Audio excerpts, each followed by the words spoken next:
ಆತ್ಮೀಯ ಸ್ನೇಹಿತರೆ ಎಲ್ಲರಿಗೂ ನಮಸ್ಕಾರ. ನಾನು ಇತ್ತೀಚೆಗೆ ಒಂದು ವಿವಾಹಕ್ಕೆ ಹೋದಂತಹ ಸಂದರ್ಭದಲ್ಲಿ ನನ್ನ ಕಣ್ಣಿಗೆ ರಾಚಿದಂತಹ ದೃಶ್ಯ ಬಹಳ ನೋವನ್ನು ಉಂಟು ಮಾಡಿತು.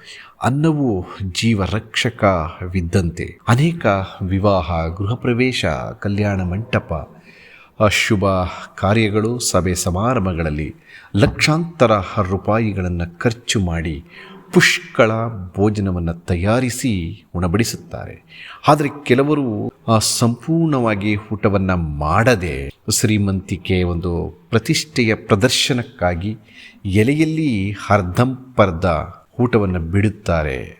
ಇದು ಒಂದು ಕೆಟ್ಟ ಸಂಸ್ಕೃತಿ ಇತ್ತೀಚಿನ ದಿನಗಳಲ್ಲಿ ಕಂಡು ಬರುತ್ತಿರುವಂತಹ ದೊಡ್ಡ ದುರಂತವಾಗಿದೆ ಅಂತ ಹೇಳ್ಬೋದು. ಅದರಿಂದ ತಮಗೆ ಎಷ್ಟು ಬೇಕೋ ಅಷ್ಟು ಮಾತ್ರ ಊಟವನ್ನು ಬಡಿಸಿಕೊಂಡು ಸಂಪೂರ್ಣ ಊಟವನ್ನು ಸ್ವೀಕರಿಸಬೇಕೆಂಬುದೇ ನನ್ನ ಕಳಕಳಿಯ ಮನವಿ. ಧನ್ಯವಾದಗಳು.